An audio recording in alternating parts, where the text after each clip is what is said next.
Weewaawo mukwano gwange mugana nkwaniriza nnyo webala okubanga wooli webala okubanga oteze tutambula bwetyo netukuwa amawulire wano nawali olutambula era nga mawulire kati agakuta kati ke katambi ka mwana muwala Enjo Kwakunda nga waliwo omusajja eyabadde amunywegera. Akatambi kano katambudde nnyo ku social media era nga ye bannaye oyinza n'okwebuuza Enjo Kwakunda yaani.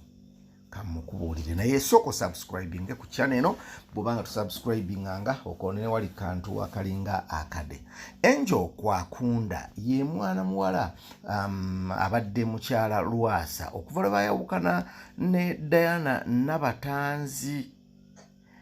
Babadde mu laavu ey'amaanyi era nga buli omu waali ku lwa munne. Kakati omukulu ono Emmanuel Lwasa Kaweesi nga mugagga w'e Masaka waliwo akatambi akazze kalabibwa aka mukyala we nga kagenze kabuna emikutu gyonna egya social media. Akatambi kano nga omwana muwalenzi yabadde amunywegera naye abantu babadde batandise okugamba nti oba oliawo akatambi kano kakwatibwa before nga mukyala Kwakunda ono tannaba kusisinkana ne Lwasa naye mu kwekenneenya ennyo kyazuuliddwa nti baasisinkana oluvannyuma lwa weeks 2 emabega oluvannyuma lw'omukyala ono okwawukana n'omugagga Lwasa. Jjukira nti we twogera bino omugagga Lwasa ali bweru wa ggwanga.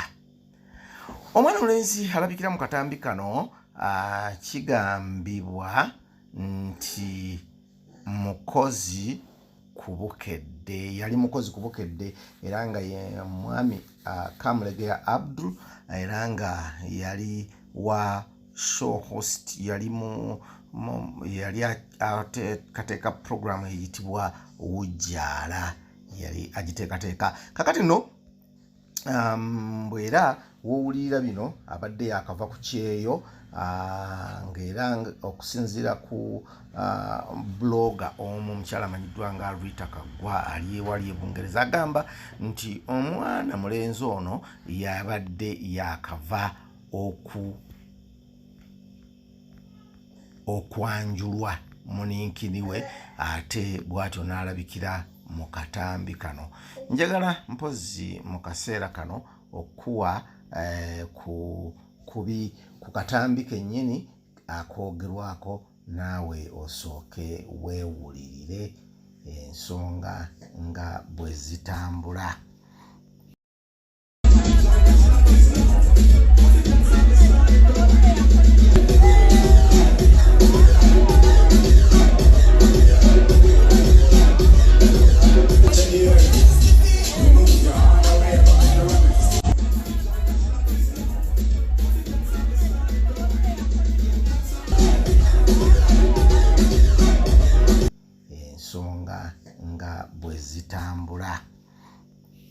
Ensonga nga bwe zitambula ebyo si byangu.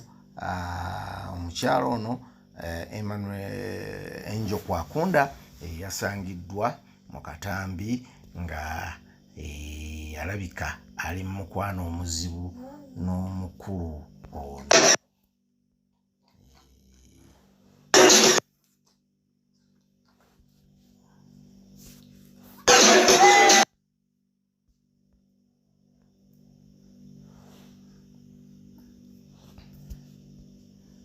Naye era ebyo bibadde bikyali bityo, omwami Lwasa naye n'avaayo n'abaako byayogera ku katambi.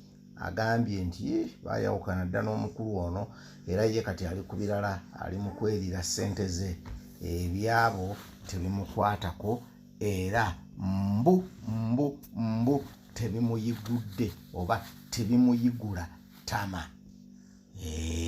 Tebimuyigula tama. Munnange nno lwe lutambula bwe lutyo oluliwo lwenjagadde okukuwaako mu kaseera kano. Olutambula lwenjagadde okukuwaako olukwatagana ne mwami Lwasa naye nga mu bimpimpi obuliwo mu bumpimpi Muka bba w'omukyala Nnalongo Donizera yaziikiddwa eri Bungereza olunaku lwa jjo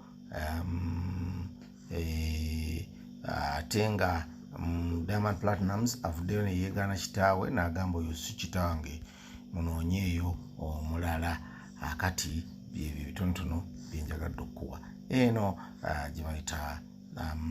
gye bayita Kimberly Tata Phoebe ate ne Soccer World kubanga tuba tukuwa emipiira egy'enjawulo era nga yaddayo gyeva atali wange gyabeera olwo twakoma kivubuka mbu kikola bukedde we nawulidde sitaakumanya nnyo ebyekiyayi ndi ku bulamu bulala nze lyate nzikola ate yatutte entono